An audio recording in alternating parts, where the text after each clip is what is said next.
រឿងចៅអាចសេះមានបរិះម្នាក់អ្នកស្រុកគេហៅថាចៅអាចសេះព្រោះនៅធ្វើជាខ្ញុំសេដ្ឋីគេឲ្យខ្វិលសេះប្រហែល50ក្បាលគេឲ្យទៅសង់ខ្ទមនៅបៀតមាត់ទន្លេបរិះនោះព្យាយាមរលឹកគុណព្រះពុទ្ធទោះខ្វិលសេះក្តីធ្វើការងារអ្វីក្តីតែងទន្ទិញជាប់អញទៅដេញសេះសម្មាសម្ពុទ្ធោអញទៅលើកអាចសេះសម្មាសម្ពុទ្ធោធ្វើការអ្វីក៏ទន្ទិញថាសម្មាសម្ពុទ្ធោដូច្នេះដរាបទៅឯអាចសេះនោះទៀតបរោះមិនចោលទេតែងតែកើបច្រកករងទុកបានជាច្រើនថ្ងៃមួយមានសំពៅ500មកពីស្រុកចិននាំទំនិញមកលក់បរោះស្រែកថាឲ្យចូលមកនេះសិនលុះសំពៅចូលមកសួរថាអ្នករាល់គ្នាបើកសំពៅមកពីណានាយសំពៅថាមកពីស្រុកចិនបរោះថាអ្នកស្គាល់ស្ដេចស្រុកចិនទេនាយសំពៅថាស្គាល់ព្រោះខ្ញុំនៅជិតព្រះរាជវាំងដែរបរោះថាស្ដេចក្រុងចិននោះជាក្លើអានហើយជាមិត្តសម្លាញ់ថ្ងៃមុនរៀងមកបើអ្នកត្រឡប់ទៅស្រុកចិនវិញអញផ្ញើរបស់ទៅក្លើអញផងនាយសំពៅនោះឆ្លើយថាបាទហើយនាំគ្នាចេញសំពៅទៅលក់ដូរមិនយូរប៉ុន្មាននាយសំពៅត្រឡប់មកវិញចូលទៅរកបរោះនោះសួរថាអ្នកឯងបានអ្វីផ្ញើទៅយកមកខ្ញុំទៅឥឡូវហើយបរោះថាខ្វះអីខ្ញុំរៀបដាក់ក្នុងការ៉ង់បំរុងផ្ញើទៅនាយសំពៅក៏ប្រើជើងឈ្នួលឲ្យជញ្ជូនដាក់សំពៅនៅរបស់ប្រហែល400ការ៉ង់ដែលសត្វតែការ៉ង់ពេញដោយអាចសេះហើយក៏លាបរោះនោះចេញសំពៅទៅស្រុកចិន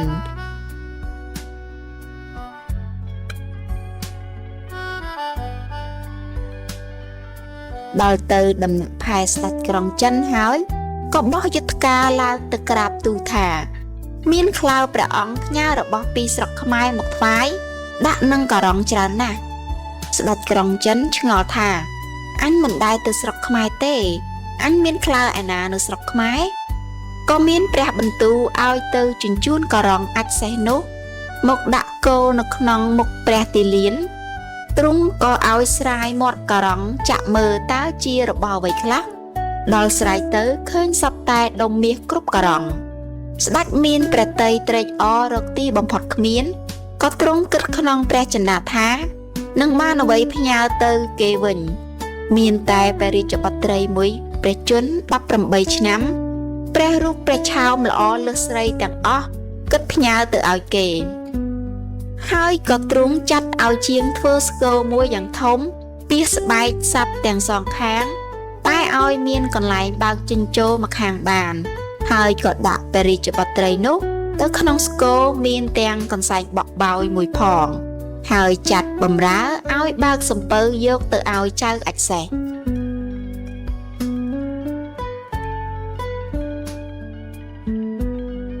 បម្រើទៅដល់ហើយក៏ស្រែកហៅបរោះនោះថាស្ដេចក្រុងចិនជាក្លើផ្ញើស្គរមួយមកឲ្យអ្នកវាយលេងបរោះឮដូច្នោះក៏ត្រេកអរណាស់អ្នកបម្រើយកស្គរទៅចងក្នុងរោងសេះនោះបរោះនោះក៏ចេះតែវាយលេងទាំងនិយាយផងថាក្លើអញស្រឡាញ់អញផ្ញើស្គរនេះមកឲ្យអញវាយលេងថ្ងៃមួយបរោះនោះវាយស្គរហើយចេញទៅខ្វៀលសេះនាងដែលនៅក្នុងស្គរចេញមករៀបបាយទឹកបំរុងទុកឲ្យបរោះនោះហើយចូលក្នុងស្គរចេញមករៀបបាយទឹកមកវិញឃើញបាយគិតថានរណាអេះមករៀបបាយឲ្យអញឃ្លានបាយអញស៊ីបាយហើយឯនាងនោះធ្វើដូច្នេះជាច្រើនថ្ងៃបរោះនោះសង្ស័យនឹកថានរណាយកបាយឲ្យអញស៊ីរាល់ថ្ងៃម្លេះចាំលោបមើលក៏ឃើញនាងដ៏មានរូបល្អឯកចេញពីក្នុងស្គរមកហើយបក់បោយកន្សែងឲ្យកើតជាអាហារឡើងមួយរំពេចបរោះនោះក៏ភ័យស្រែកថាសម្មាសម្ពុទ្ធោមកពីណាល្អម្លេះហើយក៏រត់ទៅនាងនោះចេញតាមបរោះនោះស្រែកថាសម្មាសម្ពុទ្ធោកុំចាប់អញអាណិតអញលេងអញទៅនាងថាខ្ញុំមិនលេងទេអ្នកឯងជាប្តីខ្ញុំហើយឪពុកខ្ញុំឲ្យខ្ញុំមកធ្វើជាប្រពន្ធអ្នកឯងព្រោះអ្នកឯងបានផ្ញើមាសប្រាក់ទៅឲ្យឪពុកខ្ញុំច្រើនណាស់បរោះថាអេខ្ញុំមិនយកទេ នាងនោះនិយាយលួងលោមច្រើនដងបរោះក៏ស្ងៀមនាងដឹកដៃបរោះនោះមករោងសេះវិញក្នុងវេលាយប់នោះនាងអធិដ្ឋានកន្សែងបក់កន្សែងបោយហើយបក់ទៅកើតជាប្រាសាទរាជវាំងមានមនុស្សកកងរំពងនៅក្នុងនោះចៅអច្ឆេះហើយនឹងនាងនោះក៏នៅលើប្រាសាទមានមនុស្សបម្រើឆ្វេងស្ដាំ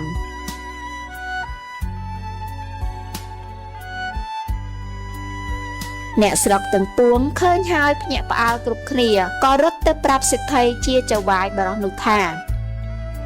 មានកើតប្រាសាទរាជវាំងត្រង់ខ្ទមចៅអច្ឆេះនោះច្រើនណាស់សេដ្ឋីសង្ស័យរត់ទៅមើលឃើញហើយក៏ផិតភ័យរត់ចូលទៅទូស្ដេចតាមរឿងស្ដេចទ្រង់ជ្រាបទ្រង់ចាត់បម្រើឲ្យទៅពិនិត្យមើលឃើញពិតដូច្នោះមែនក៏មានប្រតិទោមនស្សជាខ្លាំងថាឈ្មោះណាហ៊ានមកសាងប្រាសាទរាជវាំងក្នុងនគរអានមានតែអានទេជាស្ដេចក្នុងនគរនេះទើបទ្រង់ប្រជុំនាម៉ឺនសពមុខមន្ត្រីមានព្រះបន្ទូលចាត់ឲ្យរាជពលលើកទៅចាប់ទាំងព្រះអង្គក៏ស្ដេចយាងទៅជាមួយផង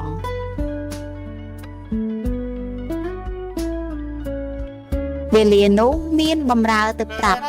ចៅអច្ឆេះហើយនឹងប្រពន្ធចៅអច្ឆេះបានឮក៏មានសេចក្តីផិតភ័យណាស់នាងប្រាប់ប្តីថាកុំឲ្យភ័យទុកងារនេះឲ្យខ្ញុំច្បាំងនឹងស្ដេចនេះវិញ